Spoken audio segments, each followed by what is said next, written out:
Meu Deus.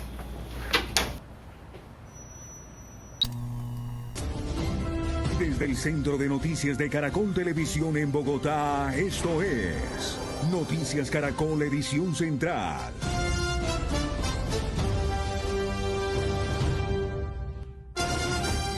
Boa noite.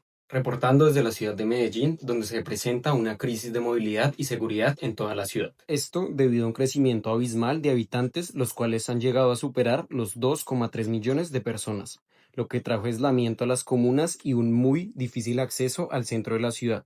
Ahora la pregunta que se hacen los ciudadanos es, ¿la capital antioqueña está preparada para esto o es una crisis sin precedentes y sin solución?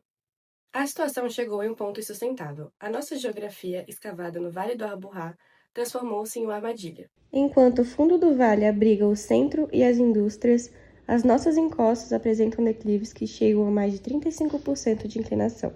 É lá no alto que as comunidades mais pobres crescem de forma desordenada. Toda essa exclusão gerou o que chamamos de muro invisível. Uma viagem curta, da periferia até o centro, pode levar até 2 horas. Para agravar o isolamento, enfrentamos a desordem do transporte. O Estado não chega a essas áreas. Em seu lugar, surgiram sistemas informais e ilegais. Nas ruas, vivemos a chamada Guerra do Centavo. Motoristas disputam passageiros em alta velocidade, arriscando a vida da população para pegar alguém antes do ônibus que vem logo atrás. Não há pontos de paradas definidos. Como resultado, as nossas principais vias, como a Avenida Guaiabal, a Rua 65 e a Rodovia Norte, desabam diariamente sob congestionamentos e níveis alarmantes de poluição ambiental e sonora. E a conta não fecha. O sistema é fragmentado. Um trabalhador que precisa ir do norte ao sul da cidade paga a passagem 2 vezes, o que consome uma parte esmagadora de seu salário mínimo. Mas o maior de todos os medos atende por um nome: violência. Nas décadas de 1980 e 1990, o narcotráfico expandiu-se vertiginosamente sob o comando de Pablo Escobar. As áreas isoladas tornaram-se território de cartéis e gangues. Há apenas 3 anos, em 1991, fomos declarados a cidade mais violenta do mundo, atingindo a marca histórica e trágica de 381 mortes para cada 100 mil habitantes. Hoje, a violência recuou levemente, mas continuamos sangrando com 248 homicídios por 100 mil habitantes. Se a nossa geografia não for vencida, Medellín colapsará de vez. O Jornal Caracol fica por aqui. Agradecemos a la audiencia por asistirnos.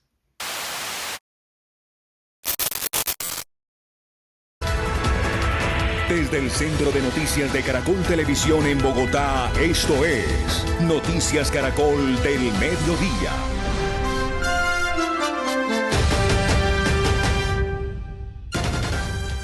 30 anos se passaram e a realidade de Medellín foi reescrita. O Estado inverteu suas prioridades através do chamado urbanismo social, utilizando obras urbanas como ferramenta de inclusão social, integração territorial e recuperação da presença do Estado nas áreas marginalizadas. O Sistema Integrado de Transporte tornou-se o principal elemento dessa transformação urbana. Tudo começou em 1995, com a inauguração do metrô de Medellín, pensado como uma infraestrutura estratégica para integrar diferentes regiões e atuar como eixo central da cidade. Mas a grande virada de chave para as periferias ocorreu em 2004, com o Metrocable. A linha K quebrou o isolamento das comunas. Utilizando a tecnologia dos teleféricos turísticos, trajetos que antes levavam mais de 1 hora passaram a ser feitos em cerca de 20 minutos. Em 2011, a malha se expandiu para o Metroplus, um sistema de ônibus rápidos, BRT, que cruza a cidade nas direções leste e oeste. Todo esse complexo foi unificado pelo cartão Cívica. A integração tarifária permitiu que os cidadãos cruzassem a cidade pagando uma única passagem, gerando uma economia real de mais de 1/3 do orçamento familiar antes devorado pelos transportes fragmentados. E o impacto foi muito além da mobilidade.